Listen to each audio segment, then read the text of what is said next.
The TeknMotion keyboard is one of those keyboards that is those rare membrane keyboards that are very fun to type. I'm Ck1 and this is Ck1 Keyboards.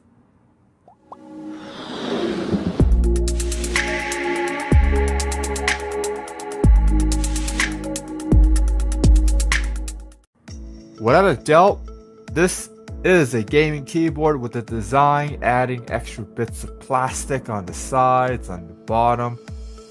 This is the type of bargain basement look that no one will bat an eye, but it actually has features that some would find in more premium keyboards. I really like the media controls, and there's a X on the top which doesn't seem to do anything besides looking pretty. And the layout is a European layout with the oddly shaped enter key. And the logo doesn't light up all the way, which seems like the company's very proud of its logo because it's like right freaking there. Or they're just using like a default chassis and they need to fill in the extra space. The font is not one of those overly stylized font, but it's also not a professional font either. I know that the reason why they have the WASD on the arrow keys is because you can switch them, but the look really does bother me. This is definitely one of those keyboards that I wouldn't bring to the office because of how much it would stand out. At least, it's quiet, so it has that going for it, which is nice. For the stabilizer, they use two pieces of plastic bits with longer keycaps that have this sort of extra rods. This is the first time I have ever seen any stabilizers that are like this, and I believe the reason why they decided to do this is to reduce the wobbling of the long keys. I noticed when pressing on the sides of the longer keys, there is completely no wobble. I always find it fascinating that these keycaps have this long plastic plug. I know it's there to hit that rubber dome in order to activate the keys, but I'm so used to seeing cherry stems that this is still very interesting to me. As for the keycap materials, I believe this is those really thin ABS because it flex when you apply pressure. And at this price point, I think it's fair to expect this type of materials for the keycaps. The flip-up feet does not have rubber on them, so the keyboard will slide when flipped up. Also, I only see two rubber pads on the bottom at least. It does a decent job with keeping the board planted. For membrane boards with lighting features, I usually see one of these little holes on the back, but this one, they managed to have 9 of these things. Is it supposed to help with the underglow? I just don't really see a purpose for having so many of these things.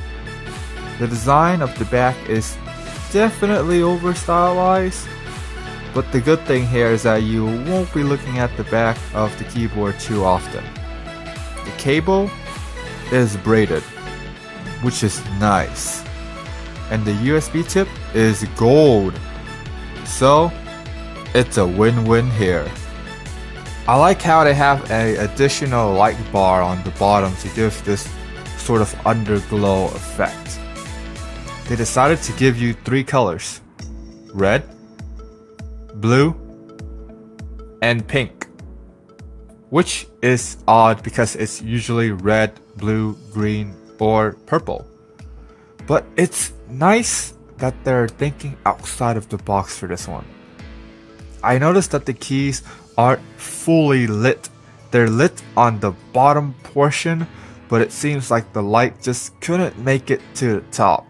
The sad part is that the logo isn't fully lit, which it really should because it's the centerpiece of the board.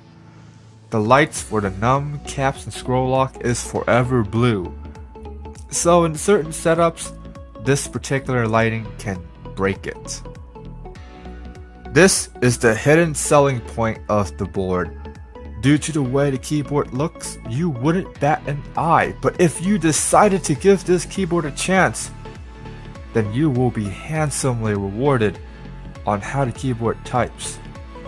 I think the general consensus for membrane boards is that they all type the same.